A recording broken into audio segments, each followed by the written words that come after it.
In this last segment, we're delving into matters youth and current affairs. What are some of the political, I'd say, events and shifts in the country that are shaping youth in terms of them being engaged in decision-making, policy-making, and also what are some of the problems that are still festering that requires the youth to be hands on deck, and also who are some of those personalities initially during the anti-finance bill protests that actually came out to advocate for the causes of the youth, but now they're nowhere to be seen from or heard from, or some of those that actually are being called to be the betrayers of the Gen Zs. What is the role of Kenyan youth in matters, politics, representation, leadership, governance? Call it anything you want. That's what we are delving into. And joining me live in studio, I'll be engaging Gabriela Lorere. She's a national youth leader at UPIA Party, alongside Rotich David, a youth leader, Baringo County. He said he'll also be contesting for MCA position, alongside Maurice Opio. He's a student at the University of Nairobi and a political commentator as well. Great to have you guys. Good morning and Happy New Year. Happy New Year. Yes. Yeah. So let's get started. Maybe as because we're just about to enter into the second month of 2026, and I'm going to start off with you, Gabriela. What have you taken note in terms of, let's say, political shifts that are giving the youth maybe chance and opportunity to take up leadership spaces in terms of representation as the youth in 2026? I think so far, youth have not been given any meaningful space. We have seen youth like, for example, Makaure. They're given space to attack other people. They've not been given space to speak meaningful agenda, or being given an opportunity for to spearhead meaningful agenda. For now, we are seeing youth are being ignored. We are being put to a certain corner to only speak on behalf protecting these politicians. If you can see both youth from opposition and government side, they're just backing, protecting the elected leaders only. Yeah. Yeah. So would you say maybe are we staring at more youth taking up more political, let's say, platforms in 2026? Because you said it looks like the youth are being put in a corner. And you've mentioned Caswell Owuru, who at some point I've met here on the show. When you look at such figures who initially sounded and looked like they were representing the youth, but look, when they entered into a political party, it looked like there's a disconnect between the previous Samuel Owure, Kasamuel Owure, and the Kasamuel who is now in a political party. The Kasamuel you are seeing now is a desperate youth who wants to be accepted. Why would you say party. that, though? Yeah, it's very desperate. It's being used by Gladys Wanga. Yeah. Okay. Let me hear from you. I know you're laughing, but you might also just explain a little bit why you're laughing, Rotich David. Yeah. Are we starting at more youth taking up leadership positions in 2026? And now that we brought in Caswell Makori, who looked like he was representing the youth, but when I understand political representation is actually getting into a political party is a vehicle of representation so far, which is usually the ultimate, real deal. So are we staring at more youth into political parties, or is it still going to be a fist fight? Thank you, Sarko. I don't know why we are talking about the fist fight as if it is a bad thing, because youth getting into leadership is not happening, in the 21st century as nuance or a unique thing. We've been having young people joining serious political positions from the 70s in this nation. I mean, we have even a lady who was an MP at 25 in Tinderet in around 1974. We had Tom Boy in his 20s spearheading very serious reforms in this country, pre-independence and even post-independence. We had even the current president becoming an MP at 31, for Eldoret North. So I don't know what is the fuss around, seeing young people occupying political positions and even young people desiring to be given spaces. In politics, no one is ever given a space.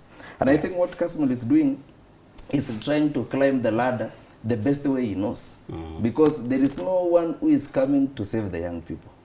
Yeah. The Gen Zs, my generation, we had the chance to, coalesce politically, to make well-informed, substantial, and long-lasting political transformations in 2024.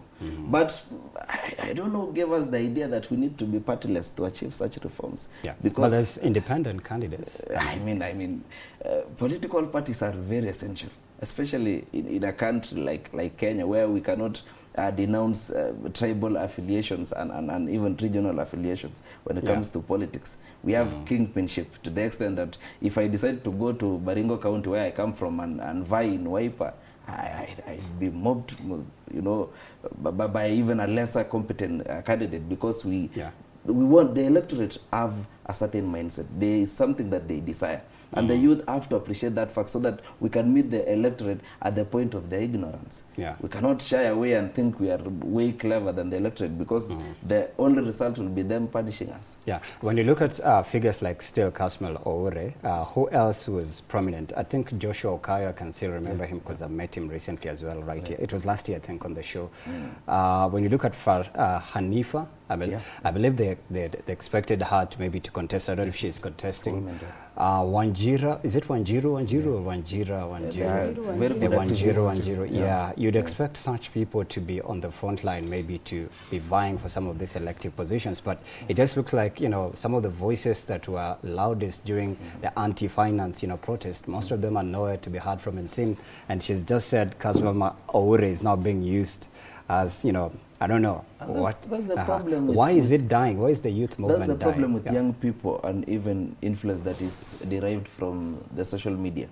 Yeah. You know, social media has the tendency of, you know, growing people, raising people up so that they can, you know, savor, you know, the joy of just punishing them for no reason.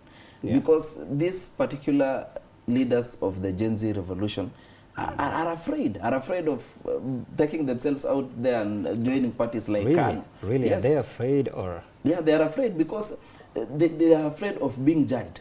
If Hanifa was to, for instance, decide to join Wiper, you know, and vie for women rep, for Nairobi County, or even UDA and vie in Garissa or somewhere thereabouts. Yeah. So the end result would be being bashed.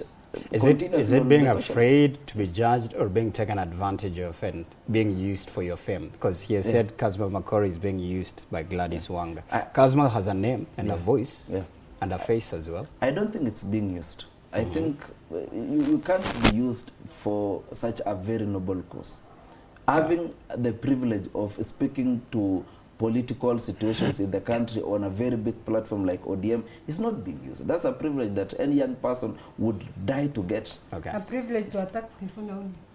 Yes. I mean, what the political party is going through at the moment, I wish my good sister here had a glimpse of the history of how Sifuna got to be the Secretary General of the ODM party. Okay. Of course, and understanding where Ababu Namwamba, you know, how he was ejected out of office. Yeah. You know, you have to boldly fight for these positions. Yeah. Okay. Right. Okay. Point. Period. Maurice, what's making the youth movement to die? We expected right now to be at the height, literally, of them, you know, taking over the political space. But look, there's no one to be seen and heard from. It's only Kasmal Owore, but he's being taken to TikTok High Court. Okay, what is making the youth movement die? I think it was a planned course of action by the government, maybe to shut down this movement because they saw it as a threat to their regime. Because they started now absorbing some youth in political parties, bribing them like Osama Otero. They were just making sure that that youth movement, their decentralized power, they had a power that was decentralized. People were listening to those people. But once they dismantled that decentralized power and made people confused, made people attack each other in social media, yeah, that is what is making this movement die. And people have their interest. Maybe look at people like Makore. Makore's speech was more about youths, but now it's more about people in ODM attacking certain leaders, saying certain things about just ODM, not about youth, the way he used to. Yeah. Okay. bottom-up agenda. Yeah. Okay. Bottom-up agenda. Interesting. That's the only way Okay. you can get into politics even in 2027. But also politics is about salvos and exchanging Yeah, jabs. yeah. So I believe you guys should be ready to face the worst and still the best. Yeah. But also still on you, Maurice, maybe if we were to move to, because we are stepping into February, by the time you're giving it into, let's say, August, Apple, are we going to see any youth movement rise up again? Because it looks like it's now dead and gone completely. And if there could be a possibility for another youth movement rising up, maybe what could be the issue that they're rising up on? Because initially it was just the finance bill. And you'd say, okay, they solved it now. Right now everybody's happy and laughing. Shah is working, hallelujah. What else could trigger a youth movement? The youth movement, I think it will be triggered around June, the exchange of the finance, the financial year. That is the place the government should be very, very careful about what they will put on those bills. Because now people are aware, people are civically educated. I've seen some organizations trying to make some civic education in these youths, because as you can see, most of the youths have not registered for votes. So they go to these mtaa, wanaenda kwa mtaa wanaambia watu chukweni kura, take your votes today, register as a voter. Yeah, but I see it rising if the government has not strategically draft that finance bill, and maybe there will be some things there that will be upsetting to the nation. Maybe if they continue with the same problems the youth fought for 2024. Yeah, that is how it can be. To add on Okay, what he's sure, saying, go ahead. I think President William Ruto is trying hard to win the youth. If you see the Nyota program, he's trying to win the It's younger actually youth. working, right? Yeah, The the Nyota younger program is youth who working. went to the street. You know, Millennium never went to the street. Few people only went to the street. But the Gen Z, you can see government is working hard to massage the ego of the Gen Z by giving them that 22,000, which will never come again. Okay, let me ask you another question. What are some of the political, I'd say, shifts in the country that are shaping the youth landscape in terms of them wanting to be part of political leaderships, or maybe not wanting to be, that are happening right now in the country? Some of the political shifts that you can loudly witness, it's going down in this party, and it's either the youth should be a part of it, or they should find something that you point out currently. I have seen around 3. There is Manifesto Yetu by Kidi Mwaga and several youth. There is IPYF, Interparty Youth Forum, which has many IPYF. There is many youth are making different IPYF. There is opposition led by Opposition Youth Forum. All right, let me engage Rotich, beg your pardon. Your mic is a little bit hasty, they're gonna fix it up. Rotich, maybe you can also sound from the same. Are there any current political shifts happening in the country? I don't want to use the word storms, maybe just shifts that could possibly shape the landscape of, you know, what could possibly happen in 2027 that could either attract the youth or maybe make them steer away from being part of political spaces? Yeah, I think, first of all, we have to appreciate the fact that the youth did not really undertake political, the building of political structures in 2024, you know, in the, at the core, you know, of the revolution, the Gen Z revolution. So much so that even right now, the youth are trying to find where they can be politically relevant. And parties are taking advantage of such situations. Yeah. And the result of such a situation is us witnessing the youth, you know, submitting to the status quo. You know, joining these political parties, sticking to what they have been doing, and not coming out of, you know, out of all the results of the revolution with anything substantial. Yeah. Simply because we decided to say we are leaderless. Yeah. Which I'm yet to understand. Which you'd say was a bad tactic. It was a very unfortunate tactic. How would you sit down and then try to solve a political situation by deciding to be leaderless and partyless? You know, you cannot be on the streets for 2 years consecutively. You cannot be on the streets as a strategy up to 2032. We Yeah. needed to have a political party.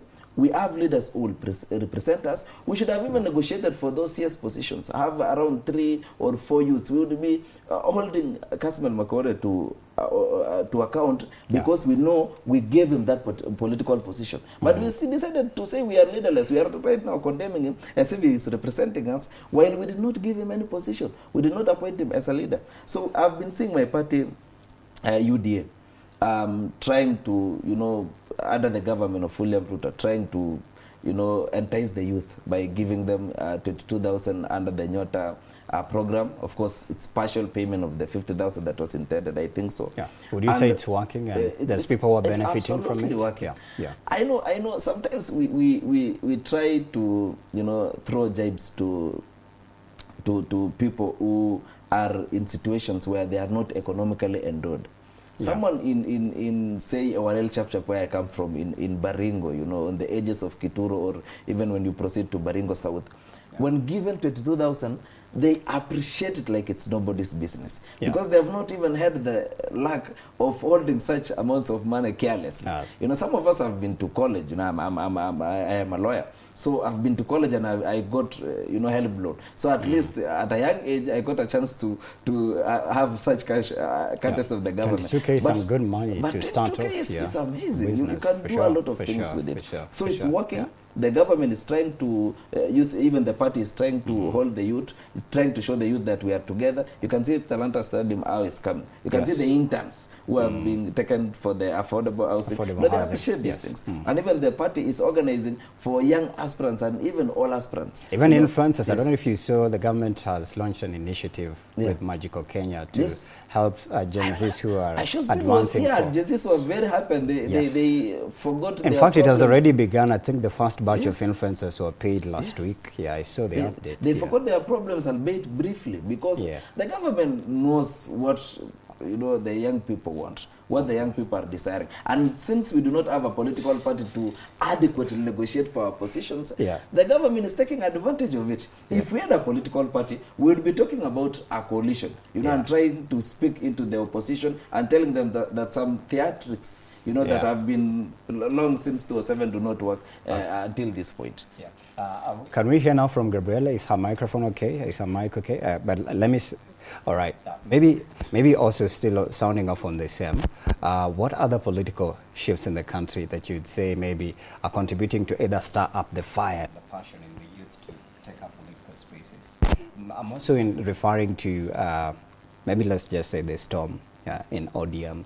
Is it in any kind of way stimulating the youth to take up leadership positions? Because now ODM was Baba, and like you said, Baba is no more. So is it a party that the youth could rely on to take up leadership spaces in 2027? Yeah.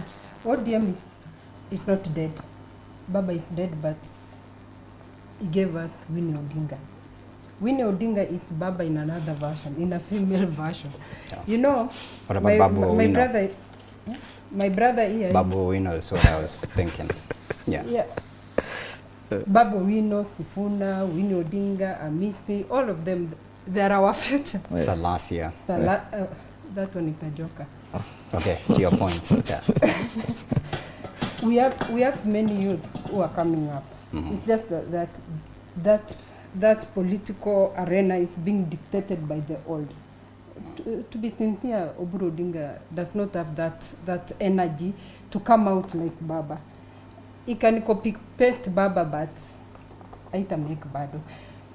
We have many youth who are coming up. We have platforms like PDF that will happen on March through Center for Multi-Party Democracy here at Uhuru Park. That is a platform to give youth voices, to speak out, to amplify their voices. So we have many youth coming up, but the political space is being dictated by the old, and we are being silent to be respectful or what, to respect the elders. Who told you politics it's all about respect? Even Raila did not respect his father. So why should Winnie Odinga respect Oburu Odinga, who is being pushed by Junet Mohammed and Wanga to serve their selfish interest instead of serving the larger ODM party? When you look at figures like Babu Owino, who a lot of young people are very passionate about in terms of mentioning him in good things. He's a personality who cleaned up his act. He's an alumni of the University of Nairobi. And the vibrancy and just, I'd say the massive support he received, even the love from Baba himself, is just incredible. When you look at a personality like him, is there any way that he inspires the youth to take up leadership positions? But let's not forget Babu Owino has been through a lot of battles and warfares, and some of them are still unresolved anyways. But right now he has a clean slate, and a majority of people consider him as the next possible Luo kingpin. Yeah. Yeah, because, you know, Babu Owino is very consistent since he was president of Nairobi University up to now. If you can take, even when Raila Odinga was alive, Babu Owino was speaking the youth language. He was not, you know, we have very hypocrite leaders who are just, today they're speaking, they're attacking the government, tomorrow they're singing the choir, praise and worship choir of government. So you see, Babu Owino is that one leader who is just very consistent on what he has been saying. Yeah. And that makes him very unique and very lovable to many people who believe in leadership of integrity, not leadership of today you are here. Like Northern Kenya, you see me, I come from Northern Kenya. Immediately Samburu? Our leaders, Samburu, I can speak about the whole Northern Kenya. Samburu, Isiolo, Marsabit, Tana River. But though you contested in 2022, you had told me that. In Laikipia North. In Laikipia North, I'm a pastoralist, I can contest anywhere, provided my clan is there. Okay. Yeah. Provided I have you know, we vote according to negotiated democracy. Okay. You do not vote just because you have campaigned. You vote. Elders sit down, then the biggest clan come up with the lineup. That's how we vote. Yeah. Okay. And that's why you cannot find good leaders in Northern Kenya, because it's negotiated. Yeah. If you pay the elders, they present your name. Yeah. So, okay. So if you see the kind of leadership we have in Northern Kenya, today we are in opposition. Immediately Ruto was thrown in, they jumped like nobody's business. Even you can't imagine that the people who were speaking ill of William Ruto. So that kind of politics, it's just, I think that is what is keeping you away from politics, the hypocrisy in leadership, the hypocrisy in politics. The today politics we are seeing, today someone is saying this, tomorrow, and that's what Katamwili is doing. But that's politics. Yeah, sure. I want to still be on you, Gabriela, and then I'm going to come to Maurice. As a woman, I don't know, last when you contested, it was MCA or woman representative? MP Laikipia North. Oh, you contested for member of parliament, yeah. This time round, you said you're contesting as still MP. Maybe when you look at as a woman leader in a woman's lenses, maybe what are some of the missing gaps as well in terms of the battles that you had to endure in the political ecosystem of your community, that this time round, maybe, like you're saying, it's clear now, I will go for it and I will get it. I don't know if you're sure or you're not sure. And also maybe what happened last time, that maybe this time round has changed, that has now made you to just be laser focused, knowing that I'm going for it and I'm going to hack it. You know, I want to prove to my people, even women can be leaders. Naifula Lesuda tried it and she won in Samburu West constituency. Now, what made me to vie in 2022, I just wanted to pass a statement that I'm there. I didn't campaign that much, but I wanted to kutengeneza jina. What party ticket? Independent? UPIA. Oh, you're UPIA. It stands for? United Party of Independent Alliance. Okay. Yeah. Okay. First thing, you know, in Northern Kenya, there is this negotiated democracy. So unless the Council of Elders have sat down and gave out your name as their preferred candidate, you will not be voted in. Another thing is, are you married? You're being asked, if you are not married, how will you lead people if you are not married? Yeah. That is another problem. Another issue. Should it be done away with as a young person who is looking forward to contest? Because most young people are not married anyways. If you're below, there's no specific age anyways to marry, but once you're 18 plus, at least you can make sound decisions. But we are dealing Is it scaring away the youth from it's contesting? Scaring because our community, 74% are illiterate. It's hard to convince that Kamte from the village that you are not married, but you want to lead him or her. They say, Ngwengi, can you protect the cow from banditry? If you're not married, you're a woman. Those are the disadvantages. Another thing is finances. If you're a young person, even moving from here to that point is pesa. If you don't have money, you are limited to social media only.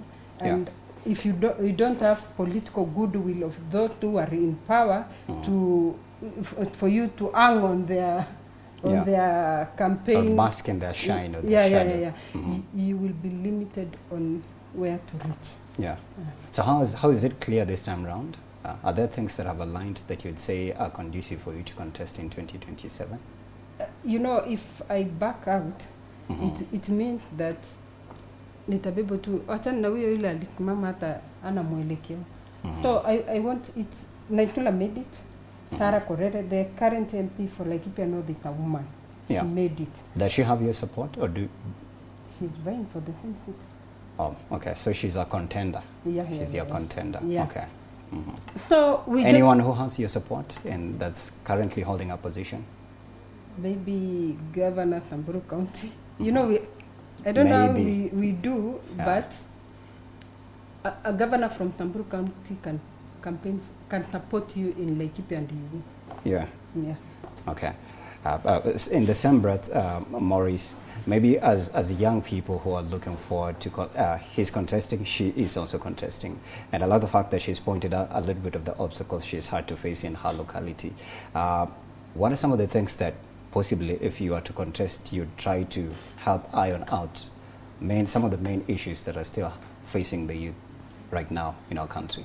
Okay, there's a lot of things facing the youth who are contesting. This is why Sonko tried to build a party that is youth-centered, because the youth is a person that is financially down, most of them, and they might have ambitions, but they are financially not okay. But there's a lot of these barriers, even in our communities. It's the same. It's the same. People are saying you can't lead people who are married, you can't lead people who are having children, yet you're not married. And but there's one of us that has broke that cycle, the likes of Boy Dwere. People are telling him, you will lead even if you don't have that, because that was ODM propaganda. Too good he got the party ticket, because our community, our area of locality, if you don't have ODM ticket, is that you are gone. Yani, the people only know about ODM. So it is very difficult. Those are the youth barriers making contesting very difficult in any position. And even like Babu Owino, you see Babu Owino is trying to be relevant in the party that he's trying to be relevant in the party, but he's more relevant outside that party, because many people are supporting Babu Owino, even in the ground, on ground there. As I was at home in Kisumu, I just hear people talking about Babu Owino, but in the party, ODM, they're trying to tarnish his name. They're trying to say that he's rushing things up. He wants everything. Mara yendo kingpin, Mara yendo president, Mara yendo Nairobi governor. So people are telling him, choose one thing. So they're trying to make this Babu Owino thing seems like he's trying to rush something, or he's celebrating Baba's death, something like that. They're saying things like that. And in the democracy, like Gabriela has said in their home, it is negotiated democracy. But in our place, it's only 6 piece. If you don't have that ODM ticket, it's very difficult to win. Even political parties are very important, just like Rotich said.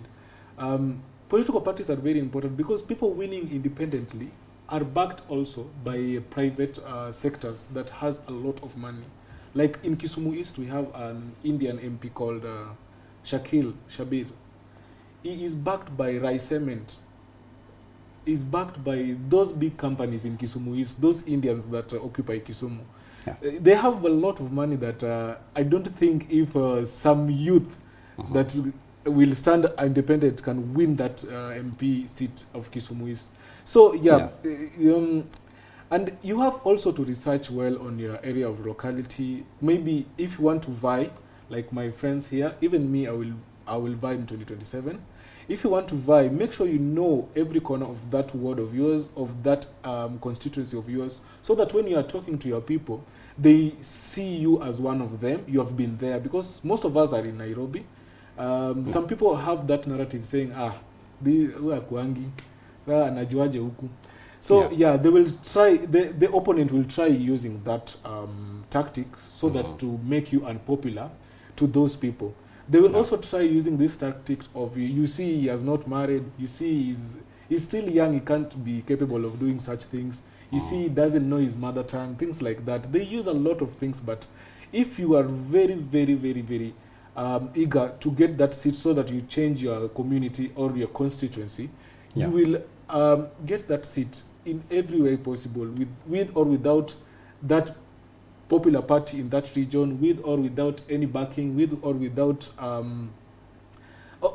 you only need one, let's say, the popularity, like Salasia did. You only need the ground, Samanga ground. Yeah. Okay. But ground without system, Some ground below system. High math. The math is not mathing. But still the same question. Maybe, Rotich, what are some of the problems that are still festering in the youth that you would iron out? And I was thinking of unemployment, which is one of the biggest issues that, should be ironed out. And it still festers. There's a statistic, I don't want to read it anyways, but the Nyota program is helping, but though there's people who would not rhyme with it a lot. But so how will you tackle the monster of unemployment once you get into, you said you're contesting for MCA. Yes. Right. How will you tackle it? One thing is very clear, to serve as an MCA, the money that you manage from the ward fund is, apportioned to specific sectors, within the ward, through public participation by the citizen, of course, governed by Article 1, Article 10, and Article 201 of the Constitution on public finance. So public participation, it's the people who predominantly decide where their money is going to.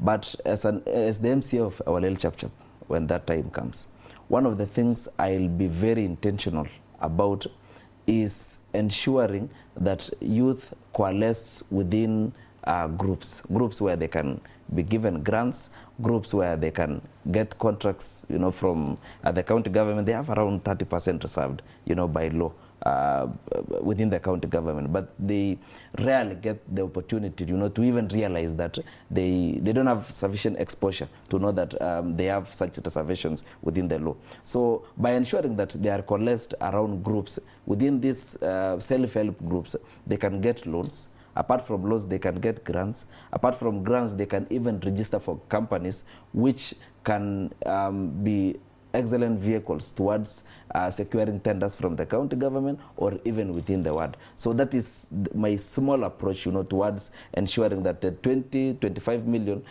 from the ward fund, or which is apportioned to each ward in Baringo County, is properly utilized. But apart from that, Section 9 of the County Governments Act of 2012 is very explicit, it's very clear, it's very detailed on the roles of an MCA. One of them is legislation, another one is oversight, representation, and even giving expert advice, to the executive or within the house where needed. So one of the roles that I'll ensure I take up very seriously is keeping the governor or the county government in check, the executive, to ensure that the youth are included in decision making, to ensure that young people are included in projects, in policy, that the policies that are coming are favoring them in a lot of ways, by making sure that the ways or the procedures towards securing a license for a business is easier and even affordable, so that they can be in an excellent position to better themselves as young people. Okay. Yes. When you look at things like skill gap,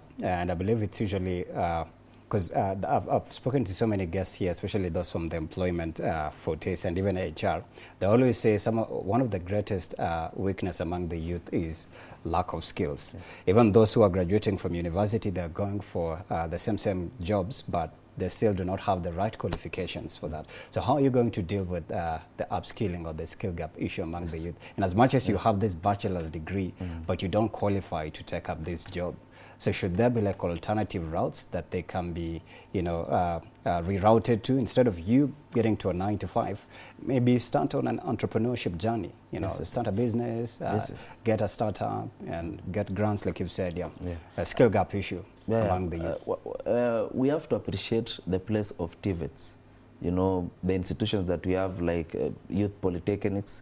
In our little chapter where I come from, we have the Kitura Youth Polytechnic, and even closer by Baringo National Polytechnic.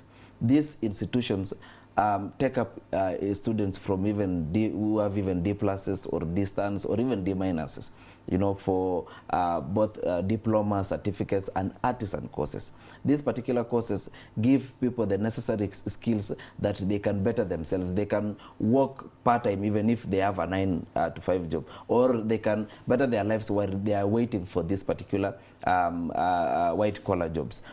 We have good, you know, courses that or technical skills, including graphics design, web designing, which of course you can utilize even the invent of AI, which is taking over the world, including Kenya. Kenya is not left behind. Look at macro influencers. I think you had mentioned Aisha Speed. People using social media to market Kenya. It's a full-time job now.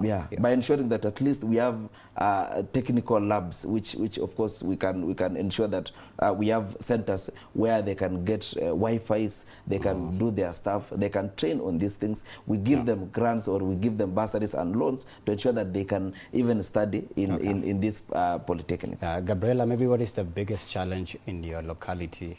You said it's northern Kenya. The northern part of Kenya that you would say contributes to the youth maybe feeling or a sense of being disenfranchised or being disempowered and not maybe fully equipped from taking up some of these political leadership positions, that you'd say if you ever got into office, then this is what you're going to start dealing with by ironing it out?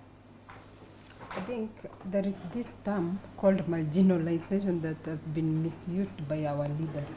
If you can vividly remember, for the last 2 weeks, Rigathi Gachagua has spoken so much about education in northern Kenya.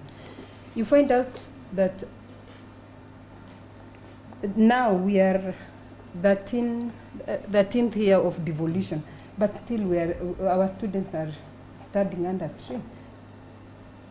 We don't have those privileges like the other part of the country. If primary school, secondary school, primary school people are studying under tree, so do you think that student is empowered just like a student in Nairobi? No.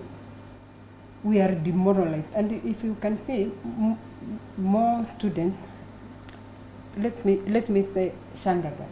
Young girls are being married at the age of 9 years. Young boys are 9. Yes. We call them Shanga girls. In my organization, we call them Shanga girls because we do not know if they are youth or women, because they're married. They are from 8 years going forward. So, if you call a meeting of women in that village, they will not attend. And when you call a meeting of young people, youth, they will not attend because they're white off. To older men? Yeah. It's happening. It's happening. So we call them Shanga girls. They do not know where they belong. So a youth like that, she cannot, he or she cannot go to any TVET because she's already married. Young boys are going to take care of livestock from one area to another. Patrollism, they cannot go to school. So that's why we have 74% of illiteracy in Samburu County, northern Kenya, northern part of Kenya. And that this conversation needs to start, because if we continue with this blackmail, our leaders from So what will you Kenya, do about it to alleviate it or annihilate it? Right now, the young, we have association of those students who are in university. They are going back to the village to sensitize people, civic education on the importance of education. Even if you are married at 9 years, you can still go to school and come Even back if you're to work. married in 9 Yeah, years. yeah, yeah. And you guys are still considering it, because there's no way you can do away with it. It is happening. Oh my goodness. Yeah, it is happening. Wow. So we have to exit, actually. I've been told we have to exit. So you have 5 seconds to give your parting shot. What should we stare at in 2026? We are almost closing January. 6 seconds. Okay, in 2026, we must join these parties, we must join these clubs. We must do our research.